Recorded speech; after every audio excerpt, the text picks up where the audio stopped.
Hello students, कैसे हैं आप सब लोग। उम्मीद करती हूँ सब अच्छे होंगे और स्वस्थ होंगे। मैं Meena Rana ICT virtual class में आपका स्वागत करती हूँ। स्टूडेंट्स, हम पढ़ रहे हैं क्लास 9 की हिंदी कृतिका पाठ्य पुस्तिका से। हम रीड की हड्डी चैप्टर पढ़ रहे थे। ये चैप्टर लिखा है जगदीश चंद्र माथुर जी ने और ये एकांकी विधा में लिखा गया चैप्टर है।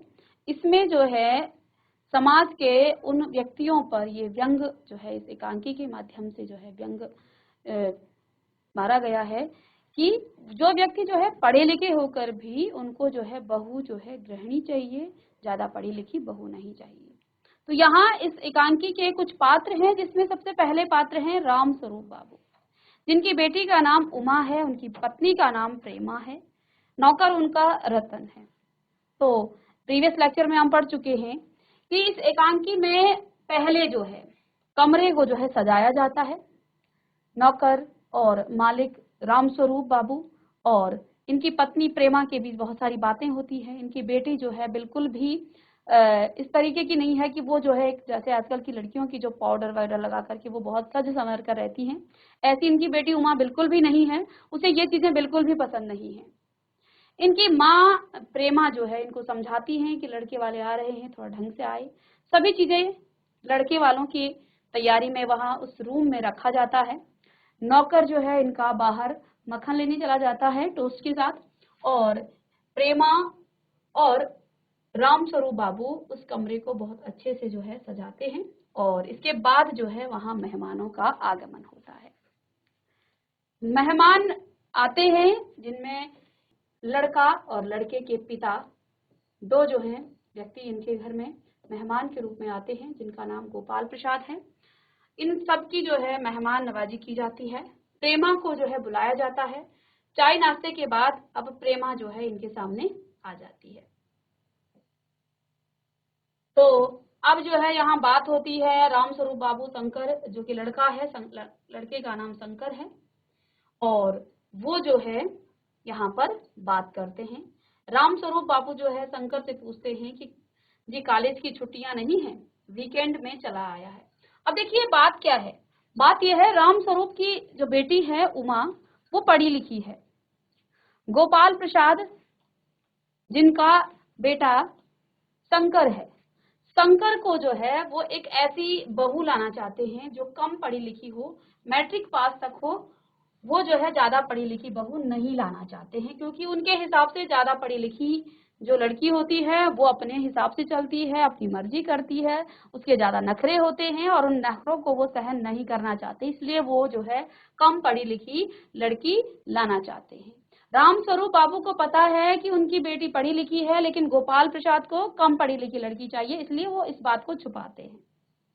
जैसे ही उमा का यहाँ आना होता है, अब यहाँ हम थोड़ा यहाँ से शुरू करेंगे, कल की क्लास में हम पढ़ चुके थे। शंकर जी कॉलेज तो छुट्टी, कॉलेज की छुट्टियां नहीं हैं, वीकेंड में चला आया। तो अब जो है रामस्वरूप बाबू उनसे पूछते हैं कि शंकर तुम्हारी कितने दिनों की छुट्टी है। तो शंकर कहता है कि कॉलेज की छुट्टी नहीं है, मैं वीकेंड पर आया हूँ। रामस्वरूप आपके कोर्स खत्म होने में तो अब साल भर ही रहा होगा, तो फिर जो है क्योंकि वो जो है वो क्या कहता है कि मैं जो हूँ एक आध साल, वो कहता है 2 साल। तो रामस्वरूप जो है चौंक जाते हैं कि 2 साल। तो अब जो है शंकर हाँ हाँ करके हंसता हुआ क्या कहता है, एक आध साल का मार्जिन रखता हूँ। अपनी बेटे की कमी को छुपाते हुए गोपाल प्रसाद यहाँ बोल पड़ते हैं कि वो बीमार पड़ गया था, ऐसा वैसा, फिर पुरानी बातों में चले जाते हैं। उनकी जो है बातें होती हैं। फिर जो है बहुत सारी बातें होने के बाद रामस्वरूप जी हाँ उस जमाने की बात ही दूसरी थी, जमाने में चले जाते हैं गोपाल प्रसाद जोशीली आवाज में, और पढ़ाई का यह हाल था कि, तो ये सभी बातें जो है अपने पुराने यादों को जो है उजागर करते हुए अब जो है गोपाल प्रसाद कहता है माफ कीजिएगा बाबू रामस्वरूप, उस जमाने की यह याद आती है तो अपने को जब्त करना मुश्किल हो जाता है। रामस्वरूप हंसते हैं, दोनों ही जो है यहाँ पर। अब गोपाल प्रसाद जो है एक साथ अपनी आवाज और तरीका बदलते हैं। अच्छा तो साहब बिजनेस की बात की जाए। तो अब बिजनेस सुन करके रामस्वरूप बाबू चौंक कर बिज और समझकर वो चुप हो जाते हैं। ओ अच्छा अच्छा, लेकिन जरा नाश्ता तो कर लीजिए। उठते हैं और उनको नाश्ता परोसते हैं। गोपाल प्रसाद यह सब आप क्या तकलीफ जो है करते हैं। रामस्वरूप हाँ हाँ करके हंसते हैं। तकल्लुफ किस बात का, हाँ हाँ करके यह भी बड़ी तकदीर है कि आप मेरे यहाँ तशरीफ लाए, वरना मैं किस काबिल हूँ। हाँ हाँ करके माफ कीजिएगा जरा, अभी हाजिर हुआ। अंदर जाते हैं कौन? रामस्वरूप बाबू, और उनके लिए वो जो है चाय नाश्ते की व्यवस्था करने जाते हैं। गोपाल प्रसाद थोड़ी देर बाद दबी आवाज में, छोटी आवाज में, आदमी तो भला है, मकान वकान से हैसियत भी बुरी नहीं है मालूम होती है, पता चले लड़की कैसी है। शंकर जी कुछ खकार कर इधर उधर देखता है। गोपाल प्रसाद क्यों, क्या हुआ? शंकर कुछ नहीं। गोपाल प्रसाद झुक कर क्यों बैठते हो? ब्याह तय करने आए हो, कमर सीधी करके बैठो। तुम्हारे दोस्त ठीक कहते हैं कि शंकर की बैकबोन। इतने में बाबू राम स्वरूप आते हैं, हाथ में चाय की ट्रे लिए हुए मेज पर रख देते हैं। गोपाल प्रसाद आखिर आप माने नहीं? राम स्वरूप चाय प्याले में डालते हुए हाँ हाँ करके फिर से हंसते हैं। और आपको विलायती चाय पसंद है या हिंदुस्तानी? तो गोपाल प्रसाद कहते नहीं नहीं साहब, मुझे आधा दूध और आधी चाय दीजिए, और जरा चीनी ज्यादा डालिएगा। मुझे तो भाई यह नया फैशन पसंद नहीं।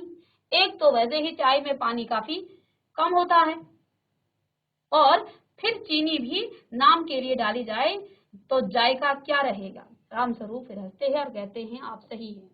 तो फिर जो है प्याला पकड़ते हुए शंकर फिर जो है खखा खंखार कर, सुना है सरकार अब ज्यादा चीनी लाने वालों पर टैक्स लगाएगी।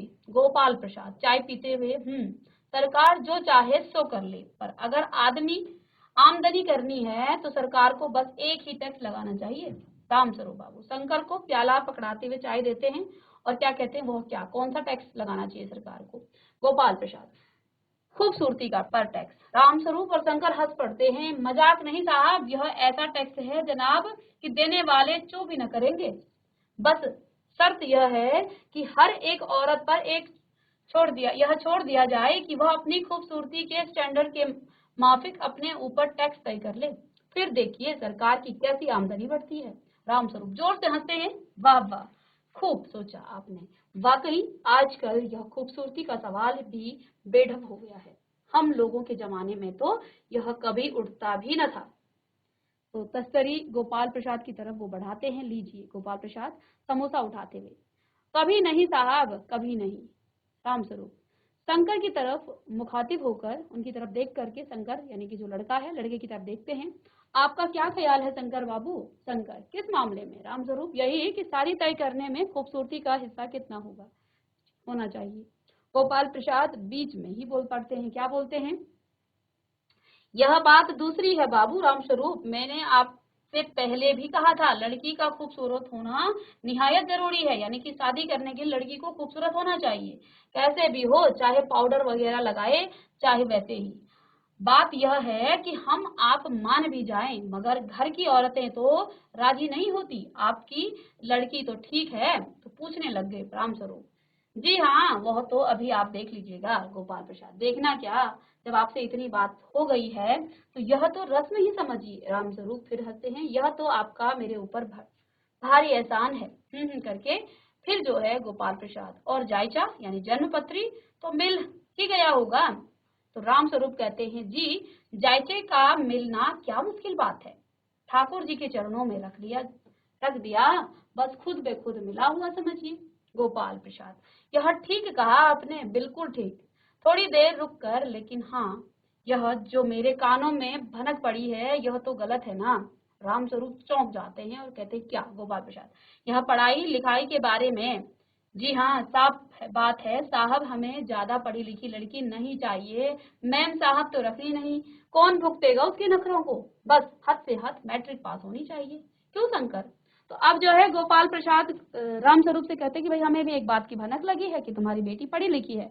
तो उसने क्या कहा कि भाई चाहे कुछ भी हो, लड़की ज्यादा पढ़ी लिखी नहीं होनी चाहिए, ज्यादा से ज्यादा मैट्रिक पास होनी चाहिए बस। अब शंकर से पूछते हैं क्यों शंकर? तो शंकर क्या कहता है, जी हाँ, कोई नौकरी तो करानी नहीं।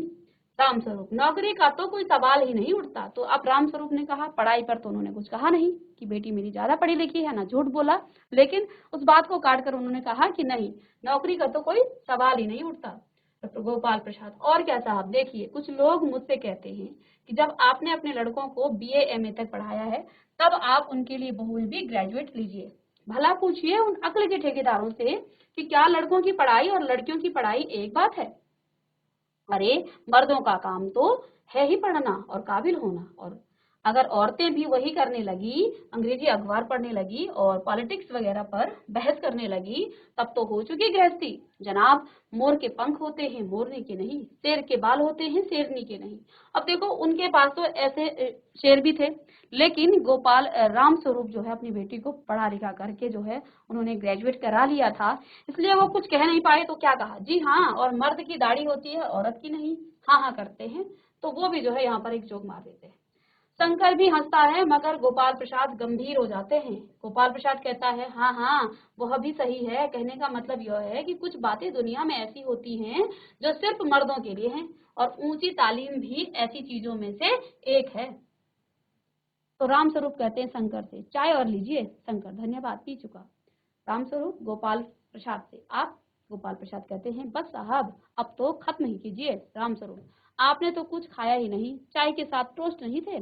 क्या बताएं, वह मक्खन, और फिर चुप हो जाते हैं। गोपाल प्रसाद, नाश्ता ही तो करना था साहब, कोई पेट तो नहीं भरना था नहीं, और फिर टोस्ट वोस्ट में खाता भी नहीं। राम स्वरूप हाँ हाँ करके मेज को एक तरफ सरका देते हैं, फिर अंदर के दरवाजे की तरफ मुंह कर जरा जोर से, अरे जरा पान भिजवा देना, सिगरेट मंगवाऊं? तो गोपाल प्रसाद, जी नहीं।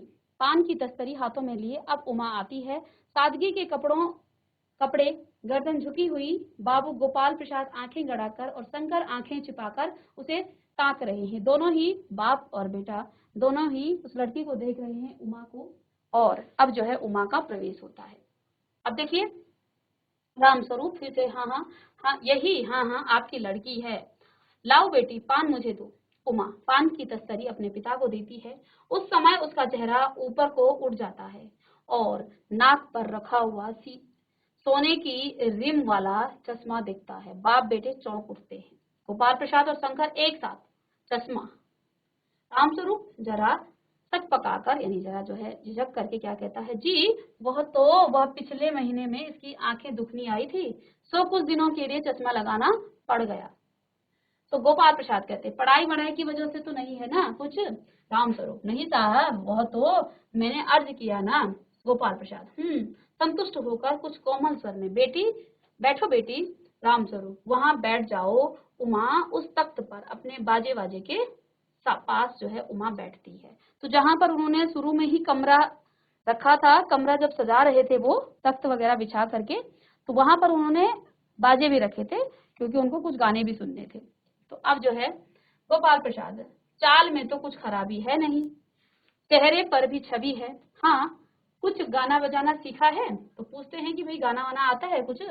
राम स्वरूप, जी हाँ, सितार भी और बाजा भी। सुनाओ तो उमा एक आध गीत सितार के साथ। उमा सितार उठाती है। थोड़ी देर बाद मीरा का मशहूर गीत मेरे तो गिरधर गोपाल दूसरो न कोई गाना शुरू कर देती है। स्वर से जाहिर है कि गाने का अच्छा ज्ञान है। उसके स्वर में तल्लीनता आ जाती है, यहाँ तक कि उसका मस्तक उठ जाता है। उसकी आंखें जो है शंकर की झेपती सी आंखों से मिल जाती है और वह गाते गाते एक साथ जो है रुक जाती है।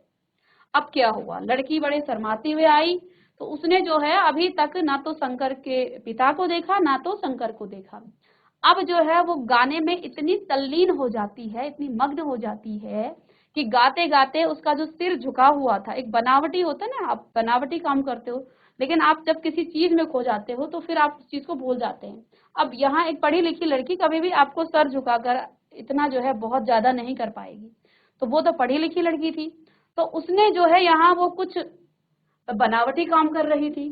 तो जैसे ही उसने गाना शुरू किया, उसे गाने का भी अच्छा ज्ञान था, तो वो गाने में मग्न हो गई, तल्लीन हो गई, और गाते गाते उसका सिर ऊपर हुआ और उसकी नजर पड़ी शंकर पर, और जैसे ही शंकर पर उसकी नजर पड़ी, उसने गाना बजाना सब एक साथ बंद कर दिया। अब क्यों उसने बंद कर दिया? राम स्वरूप, क्यों, क्या हुआ, गाने को पूरा करो उमा। तो राम स्वरूप ने कहा कि क्या हुआ भाई, उसके पापा ने कहा, उसके पिताजी ने कहा कि भाई क्या हो गया है, गाना पूरा तो कर लो, आधे में ही क्यों बंद कर दिया? गोपाल प्रसाद, नहीं नहीं साहब, काफी है, लड़की आपकी अच्छा गाती है। उमा सितार रख कर अंदर जाने को उठती है। तो इस पर जो है गोपाल प्रसाद कहता है कि नहीं नहीं, हमने देख लिया है, लड़की अच्छा गाती है। तो इस पर जो है उमा क्या करती है, वो सितार को वहीं रख देती है और अंदर जाने को उठती है। गोपाल प्रसाद, अभी ठहरो बेटी रामस्वरूप, थोड़ा और बैठी रहो उमा। उमा बैठती है गोपाल प्रसाद उमा से, तो तुमने पेंटिंग वेंटिंग भी? फिर चुप हो जाते हैं, उमा चुप। तो अब क्या हुआ, गाना उसने बजाया, फिर वो जा रही थी अंदर, तो उन्होंने फिर बैठने के लिए कहा, गोपाल प्रसाद ने भी और रामस्वरूप ने भी। तो उमा बैठ जाती है, बैठती है। तो क्या कहती है उमा से, क्या कहते हैं, तो तुमने पेंटिंग वेंटिंग भी? और फिर उमा जो है कोई जवाब नहीं देती है, वो क्या चुप हो जाती है। रामस्वरूप, हाँ वह तो मैं आपको बताना भूल ही गया, यह जो तस्वीर टंगी हुई है ना कुत्ते वाली, इसी ने जो है खींची है, और उस तस्वीर पर भी। गोपाल प्रसाद, यह तो बहुत अच्छा है, और सिलाई वगैरह? रामस्वरूप, सिलाई तो सारे घर की इसी के जिम्मे रहती है, यहाँ तक कि मेरी कमीजें भी। और हाँ हाँ करते हैं। फिर जो है गोपाल प्रसाद, ठीक, लेकिन हाँ बेटी तुमने कुछ इनाम विनाम भी जीते हैं? उमा चुप। रामस्वरूप इशारे के लिए जो है खांसते हैं कि वो अपनी बेटी से कहना चाहते हैं कि भाई कुछ बोलो, लेकिन उमा जो है बिल्कुल चुप है, उसी तरह गर्दन झुकाए हुए। गोपाल प्रसाद अधीर हो उठते हैं और रामस्वरूप जो है सकपकाते हैं। रामस्वरूप, जवाब दो उमा गोपाल प्रसाद से। हाँ हाँ जरा शर्माती है। इनाम तो इसने, गोपाल प्रसाद जरा रूखी आवाज में, जरा इसे भी तो मुंह खोलना चाहिए।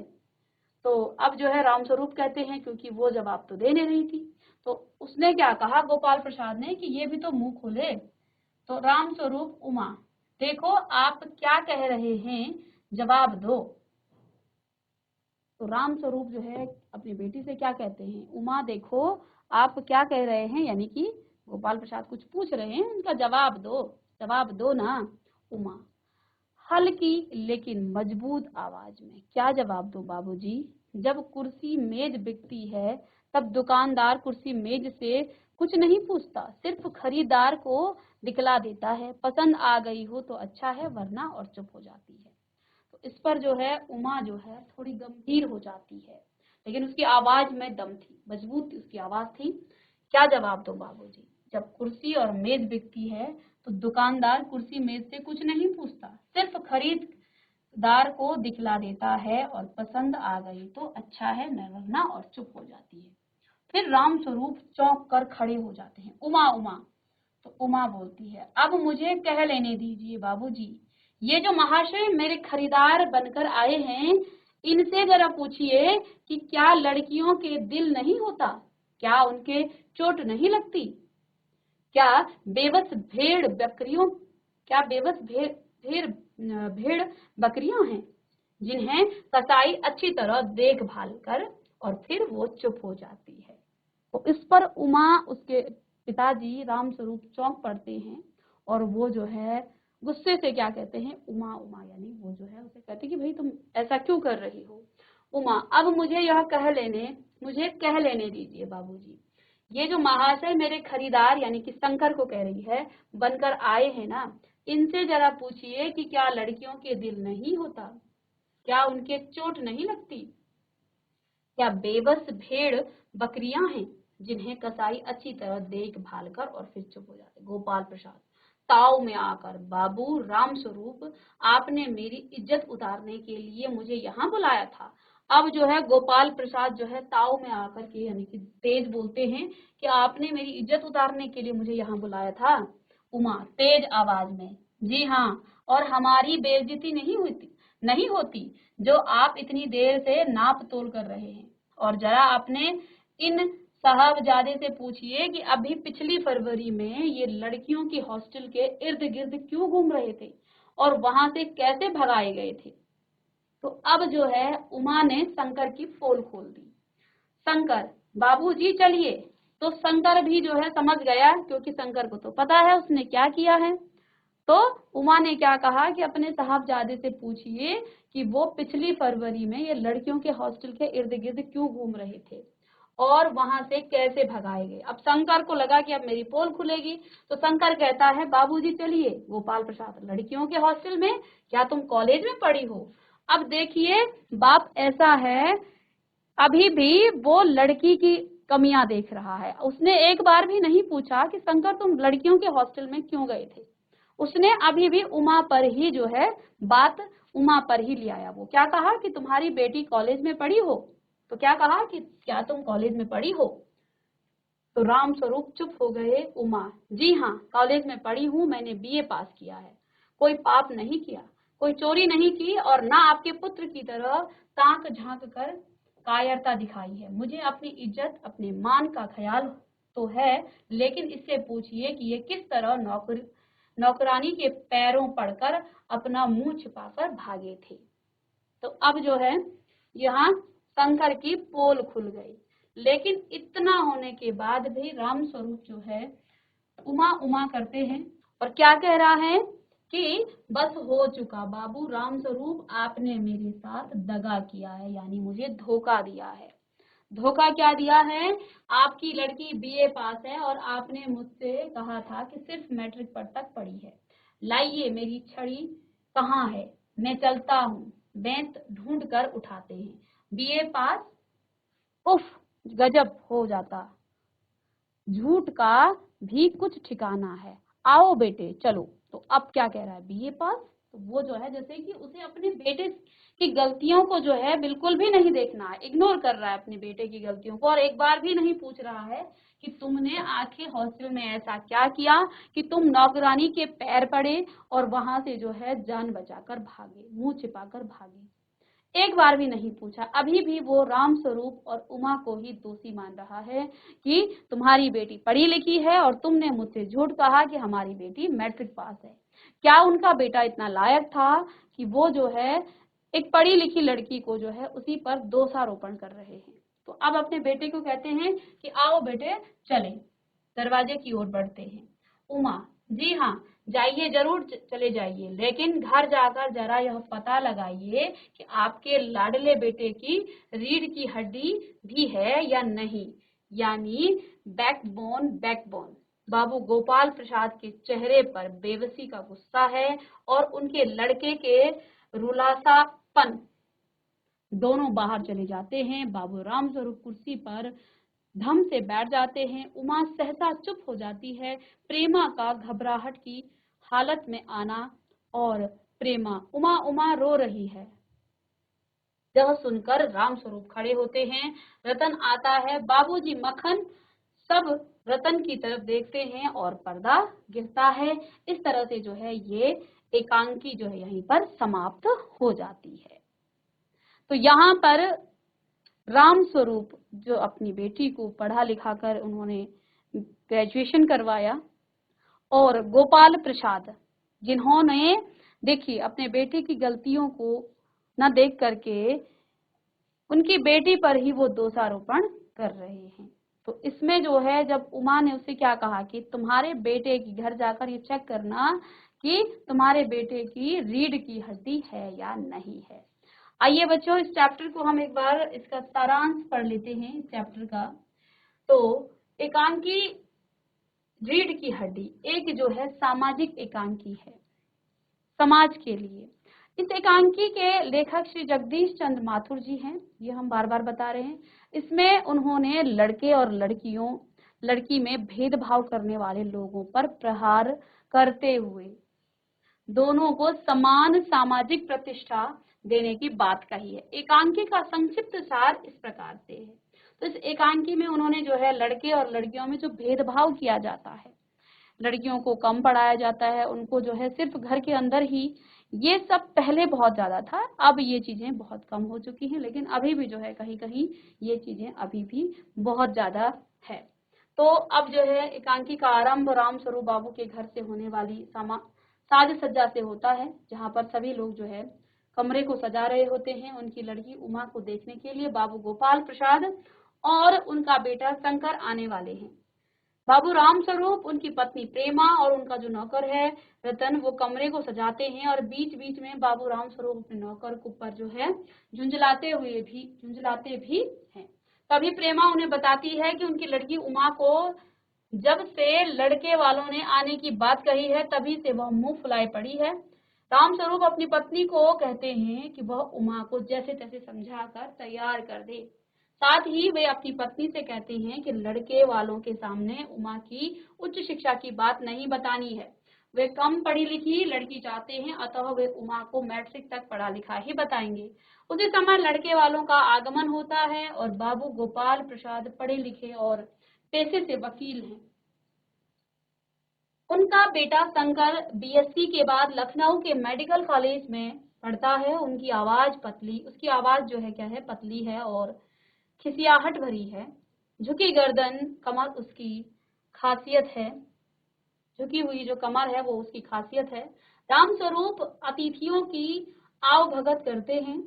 गोपाल प्रसाद अपने अतीत की बातें करते हैं और आत्म प्रशंसा करते हुए अपने आप को महान साबित करने की कोशिश करते हैं। कुछ ही देर बाद गोपाल प्रसाद विवाह को बिजनेस कहकर विवाह की बात छेड़ते हैं।